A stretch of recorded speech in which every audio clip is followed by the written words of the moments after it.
You have no idea the power that God can use through that relationship that you're building with someone else. Hi, I'm Phil, and you're listening to Drinks with the Pastor as part of the Imagine Church Ministry Network.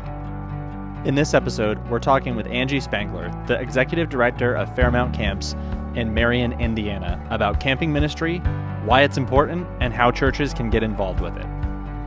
So let's continue to Imagine Church Ministry together.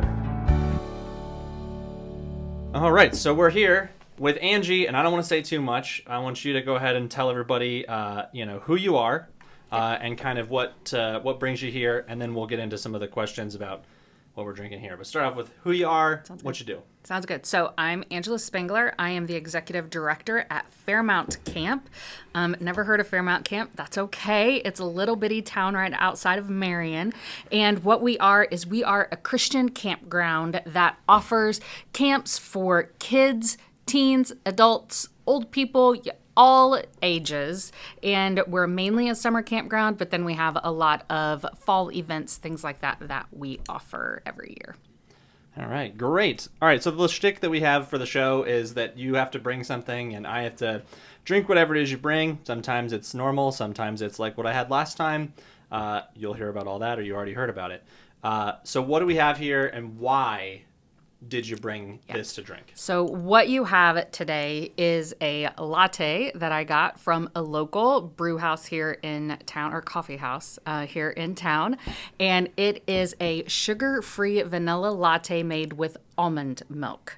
Okay, I dig coffee. I am really addicted to coffee. So when you asked what drink, I'm like, well, why wouldn't we have coffee? I don't understand why we wouldn't have coffee. So that's what I have. I made sure that I brought real cups because I think coffee should be drunk from a real cup. It just tastes better that way.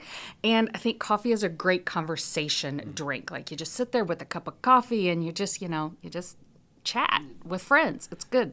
Now, sugar-free and almond milk.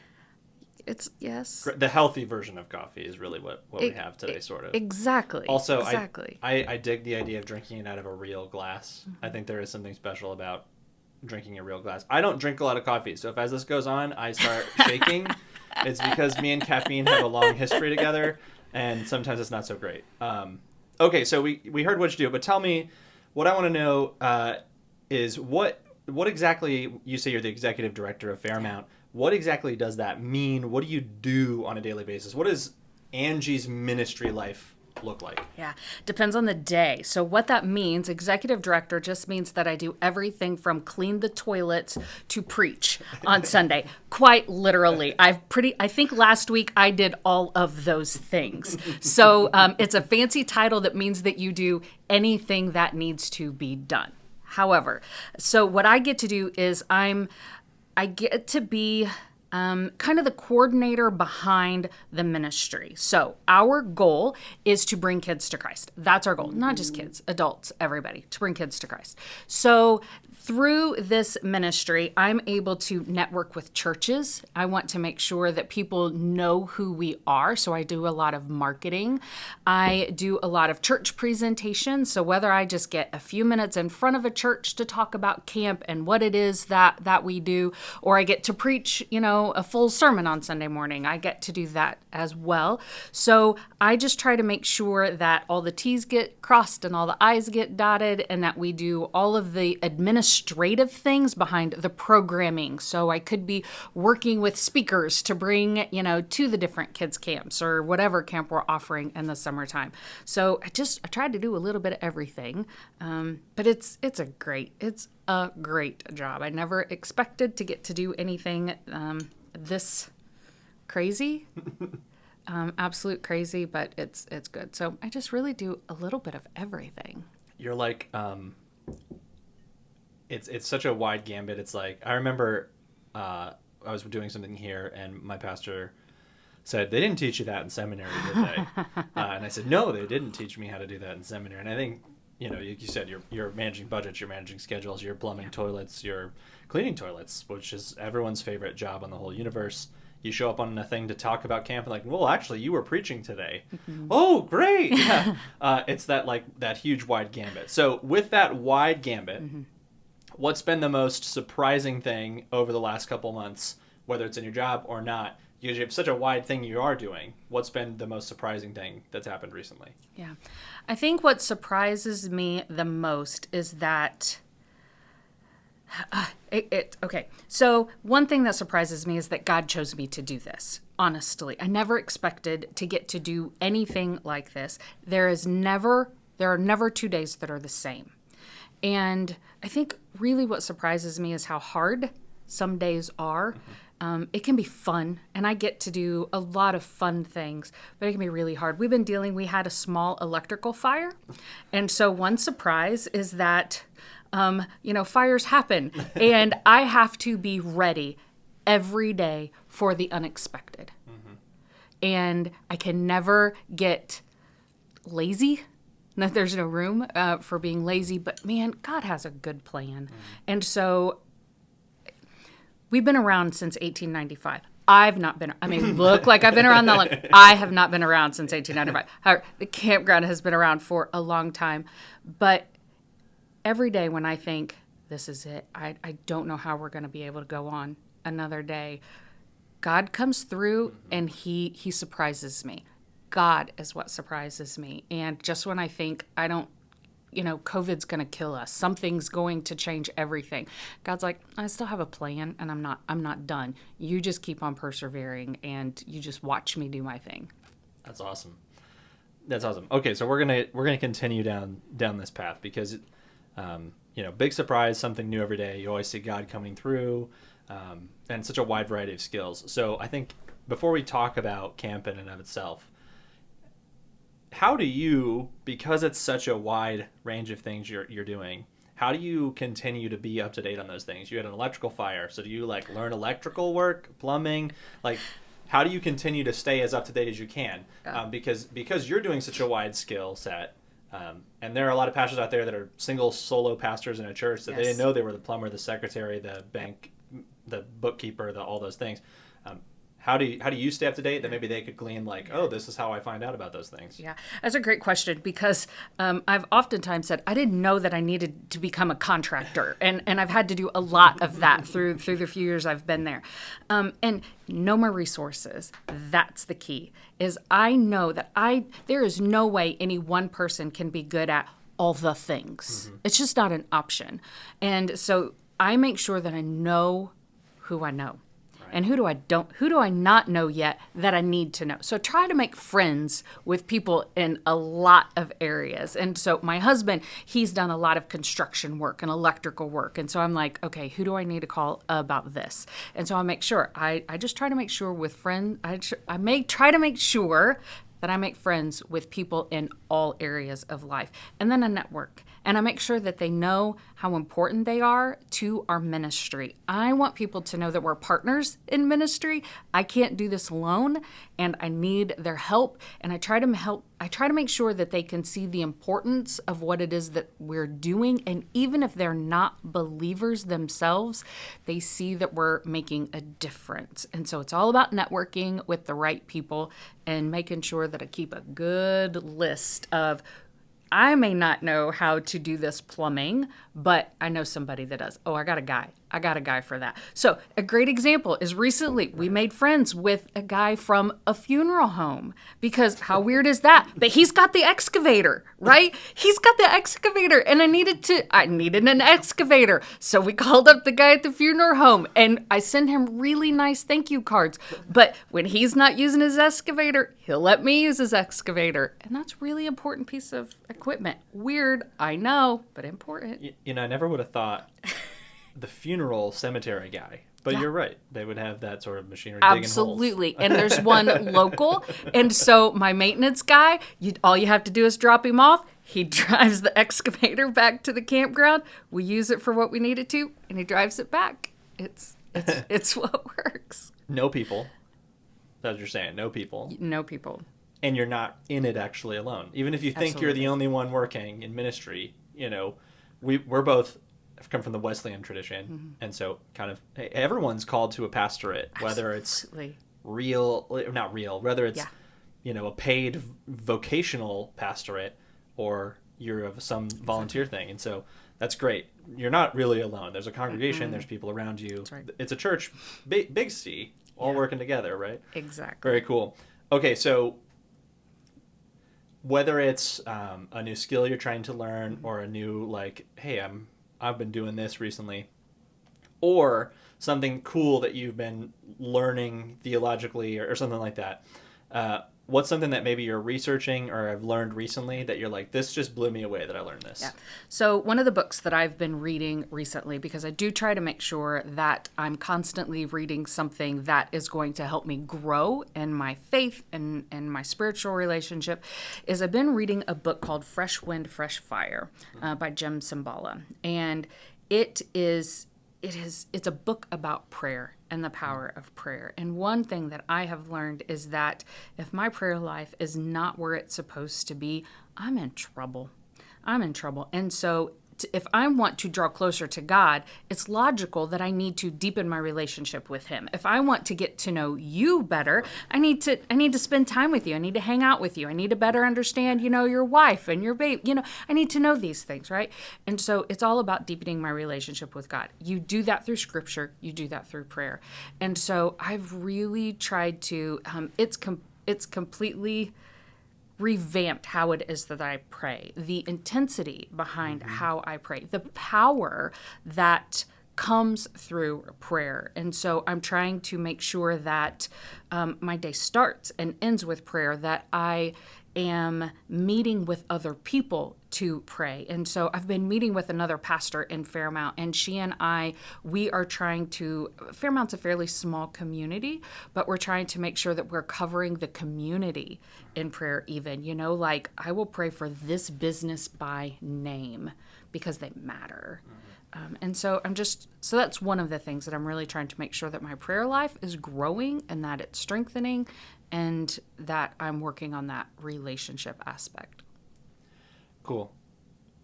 A question that pops into my head, because I know that someone listening to it has the same question. Hey, Angie, we're really busy, we people who work in the ministry field. How in the world do you balance all that praying with all this other stuff we're supposed to do? What would you say to that? Like if someone said, I'm borrowing excavators from funeral homes, I've got electrical fires, I got to plumb toilets, I'm doing this stuff, but I'm also taking all this time to pray. How do you manage that? Yeah, that's a tricky one. I've used the analogy just a lot. I feel like I have a lot going on right now. We're preparing for camping season. I feel like you've seen the people, whether at the circus or whatever, and they have the poles and they have the spinning plates on them. You know what I'm talking about? And you see how many poles and spinning plates that you can get. And so what happens is I find that, here, I need you to take my pole for just a second. But then I may have somebody else that's giving me a couple of more poles with the spinning plates. And so my goal is to just keep the spinning plates, going. So how do you balance that? How do you keep, sometimes the plates fall. And so what I try to do is just try to prioritize. And it may mean I really have started getting up a little bit earlier. And I know that sounds super cliche, but sometimes it's what you've got to do.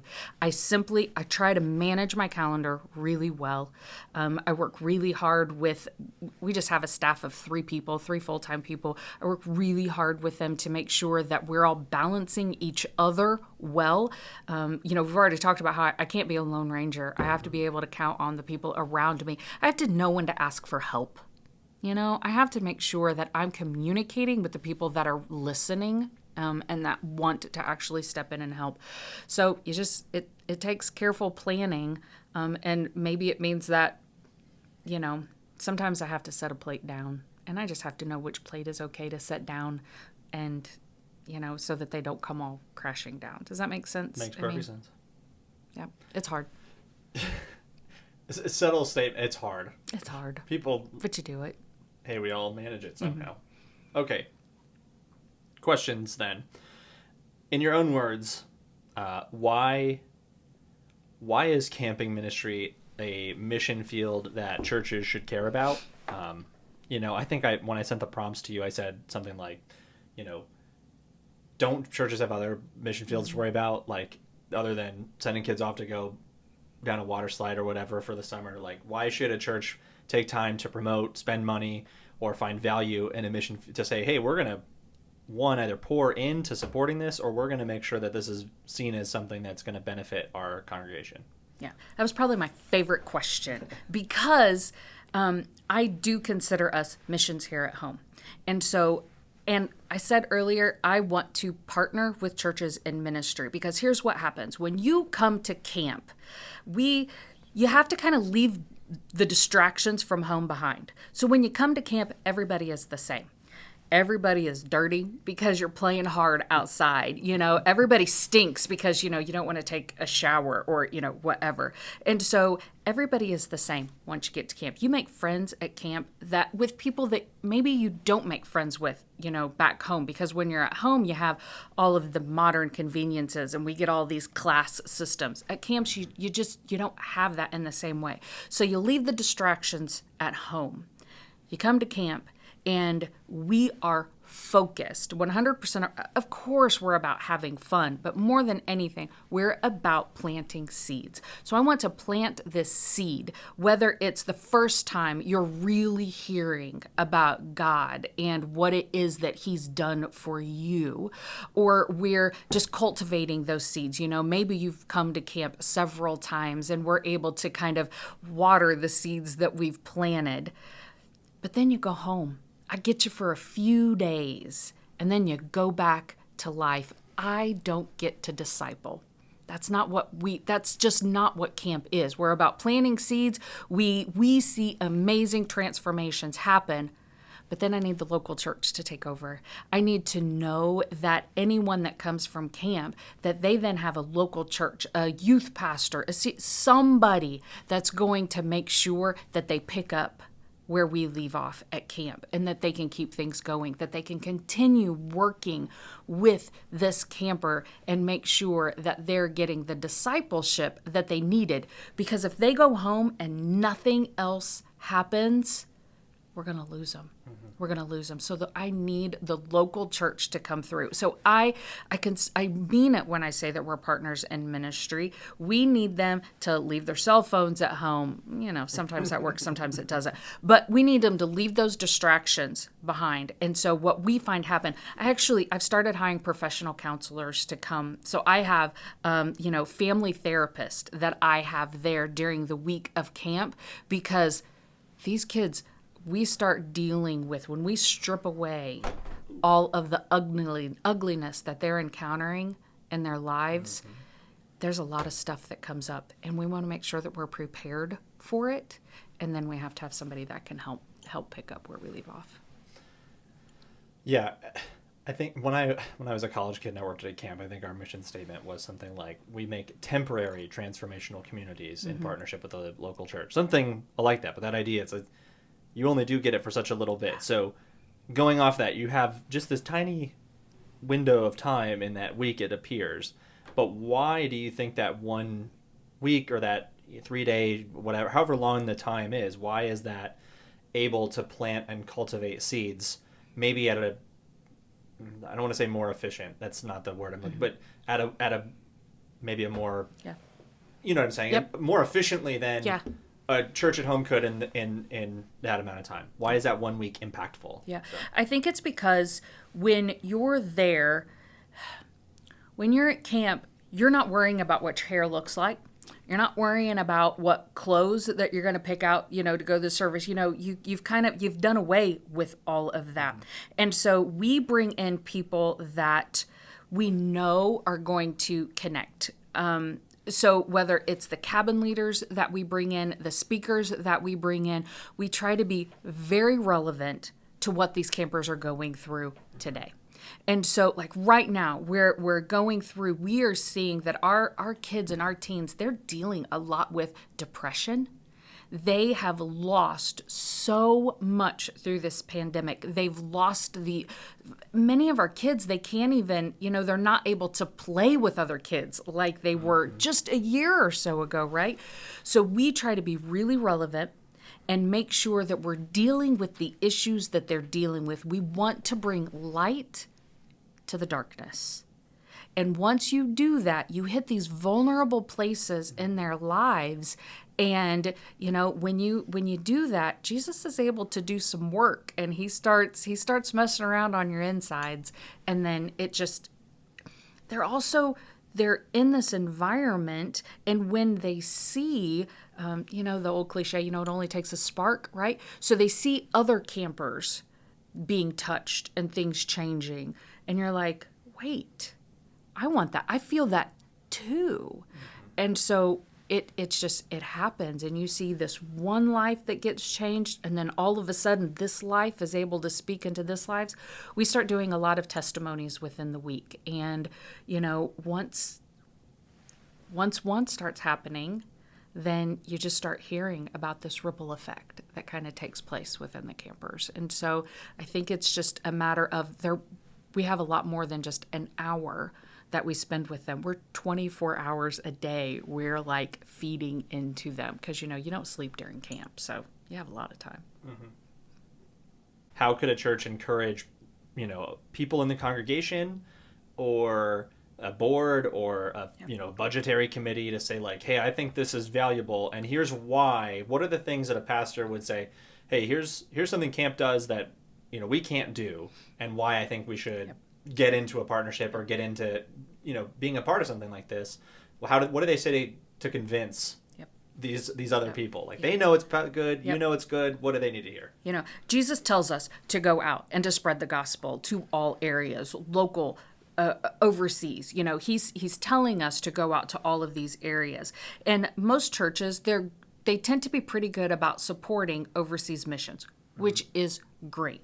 Obviously, we need overseas missions, but I really consider myself a missionary here at home as well. And there are many times where you may be supporting a missionary in Africa.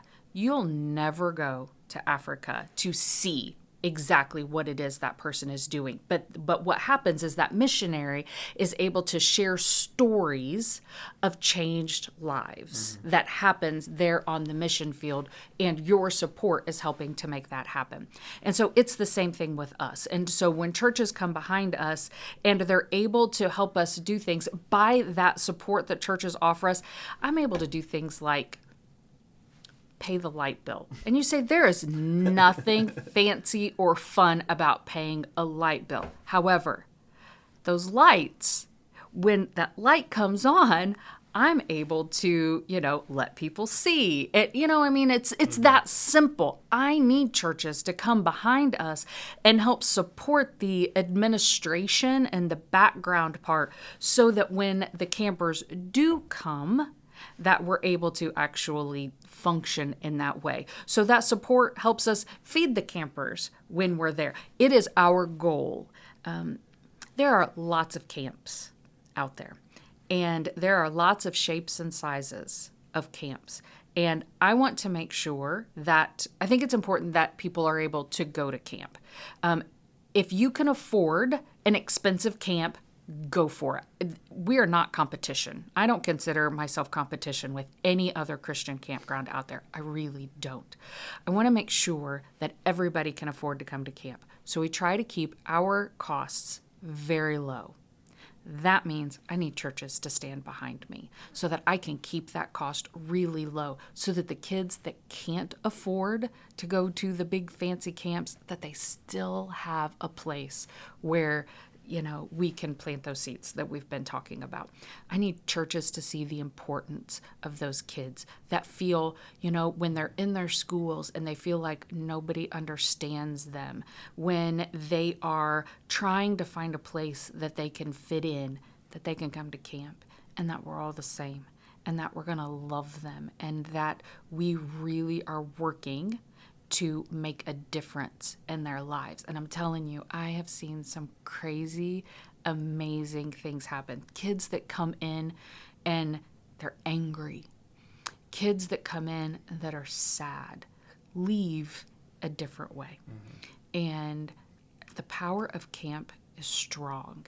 But without the local church, I can't do it. Right. You said camps for more than just the campers or the students, something along that line.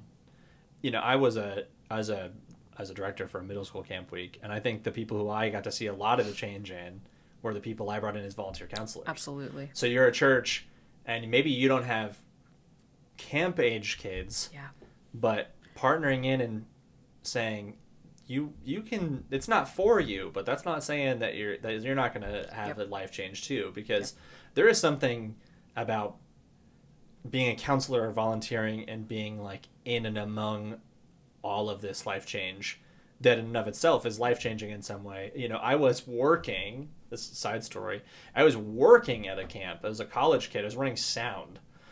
And that is actually where I felt my call to ministry. I was a volunteer, but it happened at a campground, and I wasn't the target audience. But even so, right? So it's not just for kids. Nope. It's the volunteers. You know, that's another way to partner. I don't want to put words in your mouth, but maybe if it's not a monetary thing, but like manpower goes a long way. I mean, if you're a pastor, you know, having volunteers is everything, and you're the you're an extension ministry, a mission field that needs volunteers as well too. Okay, so here's a question, and you know, what is something that you wish you knew about this before you started doing camping ministry? So before you got into this, what is something that you're like, man, I really wish I would have known this? Because then maybe somebody out there who's like, oh, I've always wanted to work with kids in that way. Or a pastor who's like, well, I wanted to start volunteering. Wasn't it you wish you knew about camping ministry before you got into it? That someone can go, oh, cool, now I know that. Yeah. Am I not supposed to scare anybody? No, I don't want to scare them. Okay. Nothing too scary, you know? I got horror stories forever, but... I didn't expect to wear all the hats that I wear. Okay. I didn't expect that. I didn't expect to be a contractor. I just didn't expect some of those things. So I needed to be, I do wish that I had been a little bit more prepared. I don't think that there's any way you truly can prepare for, whether it's being a pastor, whether it's leading any ministry. I don't think there's any way to act, you know, to really feel like you've gone in and like, I know exactly how to be an executive director at a camp, because you really don't. That you need to leave your pride at the door because, you know, and be ready for anything. So I wished I would have known how to better prepare for that. I wished I would have known how to not get too caught up in all of the details.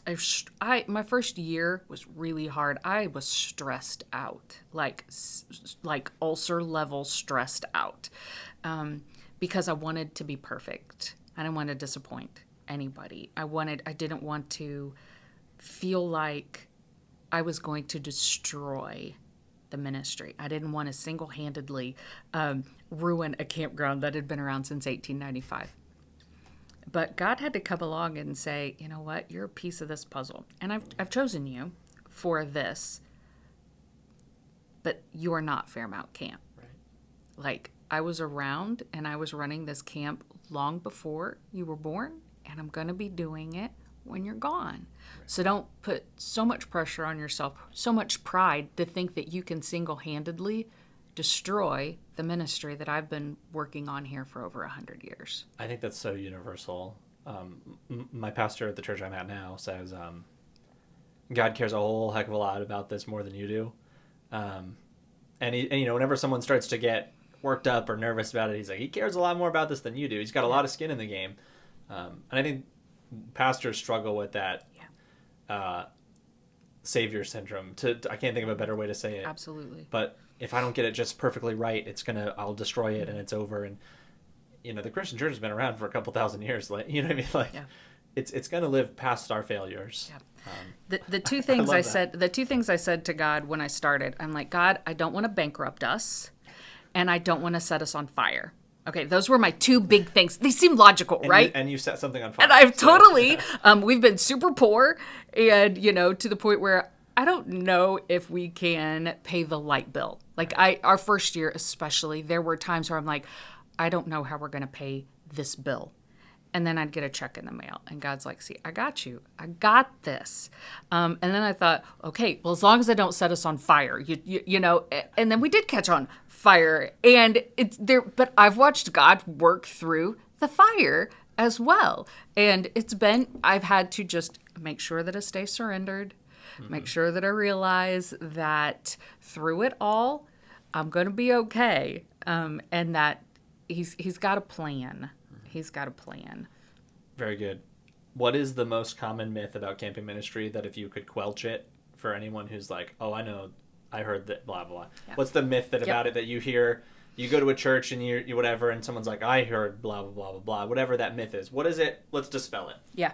That we kind of touched on a little bit. The camp is just for kids, because I completely disagree with that. I think that as adults, we have to get away. We have to strip. We are so bad about keeping our lives so distracted that we struggle with leaving enough room for God. So I think that's the one big thing, is that camp is not just for kids. Like there are lots of camps, whether it's marriage retreats. I have a camp that's just for crafters, right? So we have women that fill the dining hall. They bring it's insane. If you're not a crafter, you just can't appropriately appreciate the beauty of a room that is filled with sewing machines and machines that cut like paper, and it's beautiful.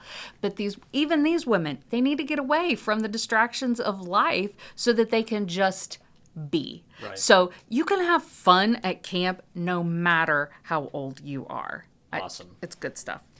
A machine that cuts paper. I believe those are called scissors. No. That is so old school, Phil. I mean, now we have fancy machines the grasshopper. Cricket. A cricket. That's the one. Not a sponsor. Grasshopper. All right. So last question. I always leave this as the last word for whoever. What's the one thing I didn't know enough to ask, or what's the one thing that you have a platform now to talk about that it's your soapbox, whichever it is. Yeah. If you are listening to this and you aren't associated with a camp, if you want to come to Fairmount Camp, of course this is a soapbox. I love Fairmount Camp. I believe in Fairmount Camp. Look us up. Come to camp. Try it out. Just come to, an evening service. Absolutely. But I find I network with a lot of other Christian camps, and I don't consider us, and we've talked about it, that we're not in competition with one another. Your church should be involved with a camp. No matter what your personal convictions are, no matter what you think as, really a church leader, you should have your church involved with a camp ministry somewhere. I guarantee there is one in your area, and you need to find them, and you need to love them, and you need to see how it is that you can partner in ministry. And that's what you need to do. And there are lots of shapes and sizes of camps, and you just need to find what your church body needs. Where is it that God is trying to take your church?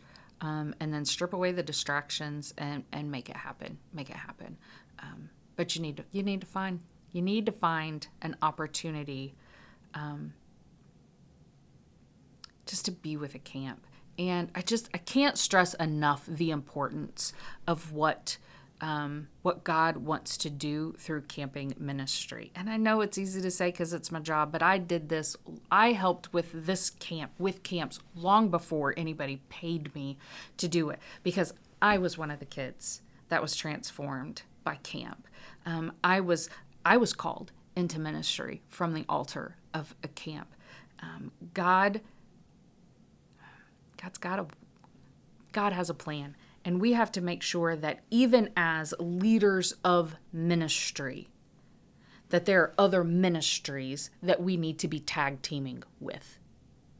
I don't care if it's maybe it's not a camp. Maybe it's the rescue mission. You need to be tag teaming your ministry with another ministry. You need to see how other people operate. You have no idea the power that God can use through that relationship that you're building with someone else. You need to get outside of your walls.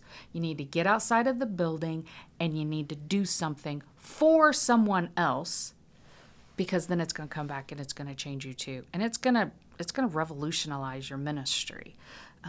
It's going to change things. We got to get outside our walls. We get too caught up in Programming is important. I know that we need to have good, strong programs within our church to help build the people within our church. But if we're not going outside of our church, we're doing something wrong. We got to get outside the church, and we got to work within the community that God has placed us in and start partnering with other people. Awesome. Everyone, Angie, it's been great. We'll have you back sometime soon. Wave bye. Do. Bye, everyone. Thanks. That's it for this episode of Drinks with a Pastor as part of the Imagine Church Ministry Network. Make sure that you subscribe to our podcast to stay up to date with all of our episodes, as well as check out our YouTube channel for other instructional videos and church tours so that we can continue to imagine church ministry together.